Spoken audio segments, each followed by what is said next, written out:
Hello students, good morning. Today in this video lecture we continue our chapter number 9, heat, and today we studied about these two topics, good and bad conductors of heat, and second one is expansion and contraction. Okay, पिछले lecture में हमने क्या study किया था? Transfer of heat के बारे में study किया था, राइट? हीट कैसे ट्रांसफर होती है एंड हीट ट्रांसफर होने की 3 मोड्स थे, कंडक्शन, कन्वेक्शन एंड रेडिएशन, उसके बारे में भी हमने स्टडी किया था. ओके, तो आज के टॉपिक में अगर हम देखेंगे कि good and bad conductors of heat.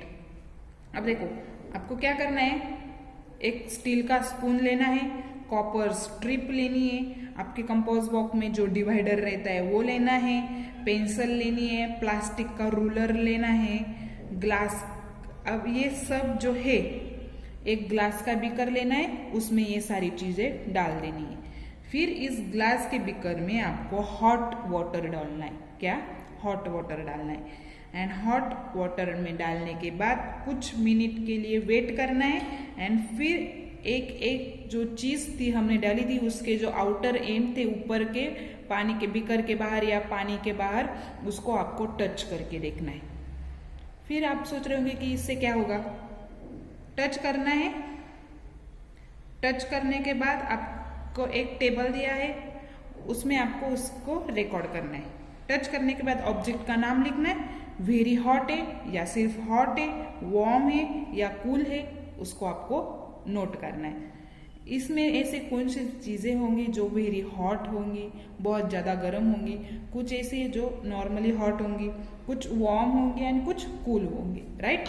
तो आप सोच रहे होंगे इसमें से ये क्या, इससे क्या होता है. जो इसमें जो बहुत ज्यादा हॉट चीज है उसको बोलते हैं good conductor of heat, and जो कूल है, वार्म है, वो बैड कंडक्टर ऑफ हीट चीज रहती है. Okay, some substances are good conductors of heat while some are bad conductors of heat, right? Heat is easily conducted through a copper strip or a pot, but not through a plastic or a wood. जो heat है वो easily copper strip से conduct होती है या उसमें से pass हो सकती है हीट, बट प्लास्टिक या वुड में से वो नहीं होगी. तो plastic and wood are a bad conductors of a heat बोलते हैं उसको.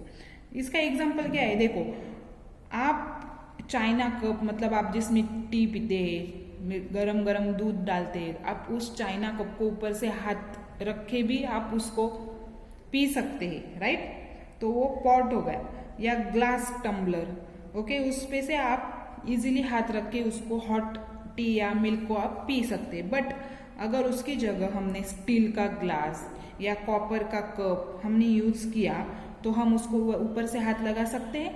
नहीं लगा सकते. इसलिए steel and copper is a good conductor of heat example, right? समझ में आया? अब नेक्स्ट क्या लिखा है मैंने, एक्सपांशन एंड कॉन्ट्रैक्शन. अब ये क्या है? एक्सपांशन मतलब कौन सी भी चीज को एक्सपांड, मतलब उसकी ओरिजिनल साइज से बड़ी हो जाना, उसको बोलते हैं एक्सपांशन. एंड फिर बाद में वो ओरिजिनल साइज पे आता है, उसको बोलते हैं कॉन्ट्रैक्शन. अब हम पहले देखेंगे expansion and contraction of a solid substance के बारे में. हमें तीनों ही सब्सटेंस के बारे में देखना है, solid substance, liquid substance and gases substance. Okay, तो पहले सॉलिड सब्सटेंस का एक्सपांशन का एग्जांपल हम देखते हैं, एक्सपांशन एंड कॉन्ट्रैक्शन का. आपको एक एक्टिविटी करनी है, उसके लिए आपको चाहिए एक मेटल रिंग, फिर मेटल बॉल चाहिए एंड एक बर्नर चाहिए. जो मेटल बॉल है वो इजीली रिंग से पास होता होगा, ऐसे साइज का आपको लेना है. तो क्या करना है, आपको जो मेटल बॉल है उसको आप बर्नर पे रखो, उसको हीट करो थोड़ी देर के लिए. हीट करने के बाद फिर आपको उस रिंग पर उस बॉल को रखना है. तो फिर वो पास होता है कि नहीं होता है, ये आपको देखना है. एंड फिर कूल हो जाने के बाद फिर वो जो मेटल का बॉल है वो उस रिंग से पास होता है कि नहीं, ये आपको ऑब्जर्व करना है. अब देखो क्या रिजल्ट आएगा. जब आप बॉल को हीट करेंगे तब वो रिंग में से पास नहीं होगा, बिकॉज हीट करने के बाद जो सॉलिड सब्सटेंस है वो एक्सपांशन हो जाता है, उसमें एक्सपांड हो जाते हैं. एंड फिर कूल हो जाने के बाद वो बॉल इजीली रिंग में से पास हो जाएगा, बिकॉज वो फिर से उसके ओरिजिनल शेप में, साइज में आ जाएगा, उसका कॉन्ट्रैक्शन हो जाएगा. Okay, so the extent two is different solid substance expansion is a different. जब डिफरेंट सब्सटेंसेस है उसके एक्सपांशन एंड कॉन्ट्रैक्शन भी डिफरेंट रहेंगे. तो समझ में आ गया.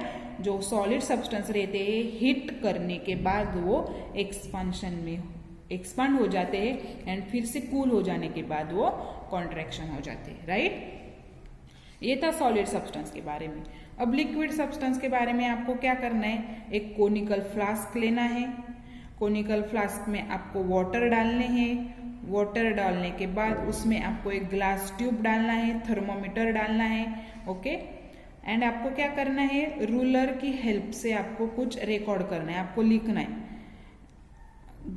वो वाटर को नीचे से हीट करना है बर्नर से.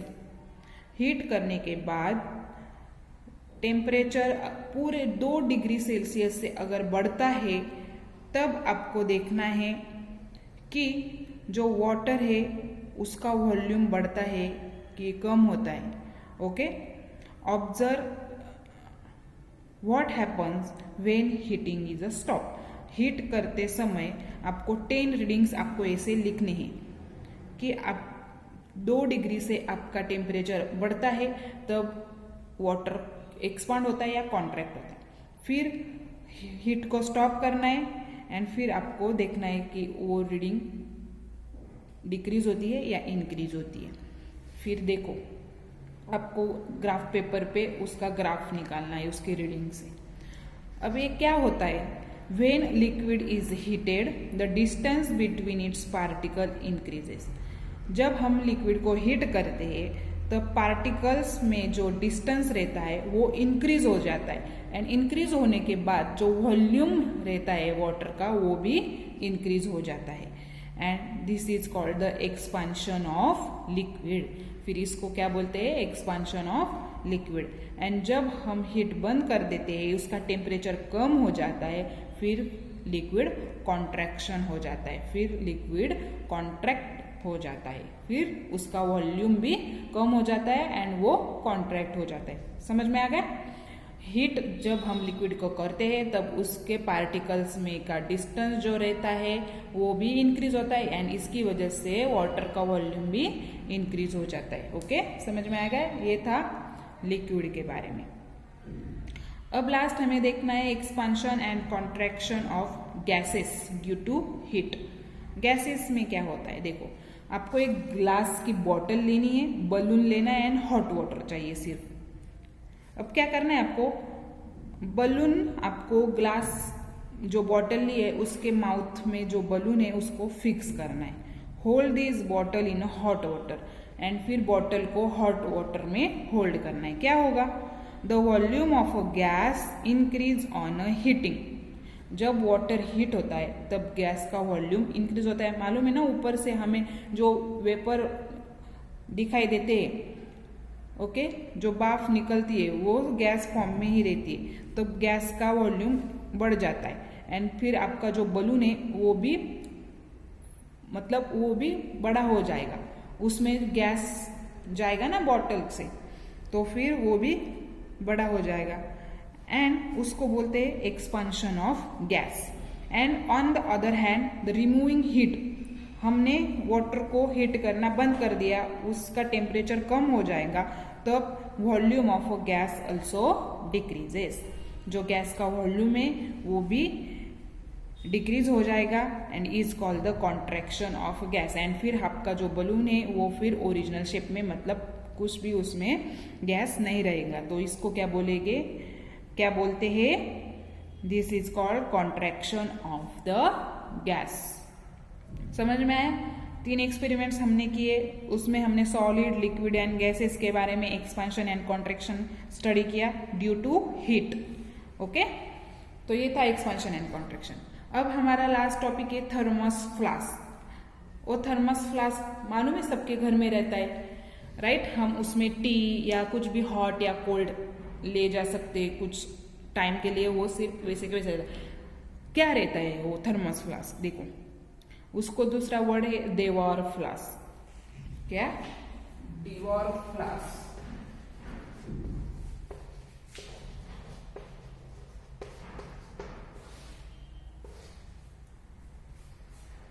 You might have seen a thermos flask used for keeping tea, coffee, milk, etc. मैंने बताया हम इस फ्लास्क में टी, कॉफी, मिल्क कुछ भी गर्म या शरबत जैसा ठंडा लॉन्ग टाइम के लिए ले जा सकते।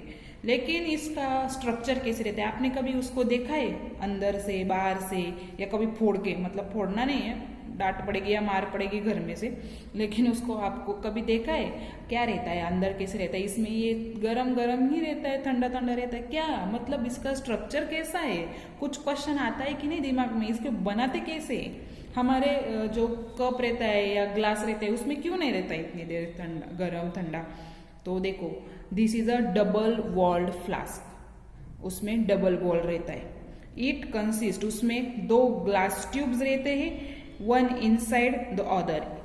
दो ग्लास ट्यूब्स रहते हैं उसमें, एक के अंदर एक, मतलब पूरे वो उसमें कोई भी गैप नहीं रहता है, वो पूरे एक दूसरे को सील किए होते हैं। उसमें की जो एयर है वो पूरे निकाल दी रहती है और वो एक दूसरे को पूरे पैक रहते। The surface of both the tubes are made by shiny by a silver coating. जो ट्यूब्स की जो ट्यूब्स का सरफेस है वो शाइनी कर दिया रहता है बाय सिल्वर कोटिंग। वो बहुत शाइनी रहता है। एंड आपने अंदर कभी देखा है क्या? एक आंख से उसको ऐसा वो बहुत शाइन करता है ना, तो उसको सिल्वर कोटिंग की होती है। Okay, the air between the tubes is remove. मैंने बताया दो ट्यूब्स में का जो एयर रहता है वो निकाल लेते हैं। There is a protective jar of a metal और plastic outside the tubes. Metal या प्लास्टिक से वो प्रोटेक्टिव जार बनाते हैं। मतलब अगर मेटल का भी बाहर का जो आउटर स्ट्रक्चर रहता है हम उसको हाथ लगाते हैं, वो एक तो मेटल का रहता है या प्लास्टिक का रहता है। Okay, for the protection of a flask अगर नीचे गिर गया तो टूटना नहीं चाहिए, या उसको प्रोटेक्ट करने के लिए उसमें स्पंज के पीसेस या रबर के pieces in between outer jar of the flask. जो आउटर रहता है एंड जो अंदर का रहता है उसमें स्पंज या रबर के कुछ पीसेस डाल देते हैं, बिकॉज वो प्रोटेक्ट होना चाहिए। अंदर का ग्लास ट्यूब जो रहता है वो टूटने नहीं चाहिए, इसलिए उसको प्रोटेक्ट करने के लिए एक तो स्पंज या रबर के पीसेस उसमें डालते हैं। ओके, ये था स्ट्रक्चर ऑफ थर्मस फ्लास्क। अब इसका फंक्शन कैसा होता है वो हमें देखना है। उसका थर्मस फ्लास्क का डायग्राम आपके बुक में दिया है, उसको भी आप ध्यान से देखो। When a hot substance is placed in a thermos flask, the heat going out gets reflected due to the shiny surface of inner tube. मैंने बताया जो इनर ट्यूब रहता है उसको शाइन किया होता है, किससे? सिल्वर कोटिंग से। जब हम उसमें गरम गरम कुछ भी चीज डालते हैं तो उस जो हीट उसकी निकलती है वो उस शाइन सरफेस पे लग के फिर रिफ्लेक्ट हो जाती है, वो बाहर जा ही नहीं सकती, वो फिर से अंदर ही रहती है। Okay, shining surface of inner tube, right. Hence heat is not radiated. इसकी मदद से वो रिफ्लेक्ट होती है, अंदर ही रहती है, इसलिए इसकी वजह से वो बाहर नहीं जाती है। Neither conduction nor convection of heat occurs because of vacuum. जो हीट का कन्वेक्शन या कंडक्शन हमने स्टडी किया वो नहीं होता because of vacuum. As a result इसका रिजल्ट क्या आता है? हीट बाहर जा ही नहीं सकती, वो इनसाइड लॉन्ग टाइम के लिए वो थर्मस फ्लास्क में ही हीट रहती है। इसलिए still a little heat is lost from around the lid and by a small amount of conduction through the glass. Therefore, the hot substance does not remain as hot after 2 or 3 hours. देखो मैंने बताया जो heat है वो reflect होकर फिर से अंदर आती है, वो बाहर नहीं जा सकती, इसलिए वो गर्म का गर्म ही रहता है। बट स्मॉल अमाउंट हीट वो लीड से ऊपर थर्मस का जो लीड रहता है उससे या small amount of conduction through the glass से भी स्मॉल अमाउंट ऑफ कंडक्शन होता है, तो ग्लास से या लीड से थोड़ी सी अमाउंट से हीट है वो बाहर जाती है।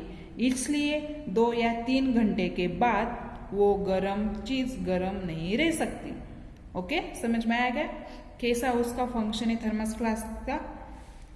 तो ये चैप्टर हीट हमारा खत्म हो गया है। In next lecture we start our new chapter. Okay, bye.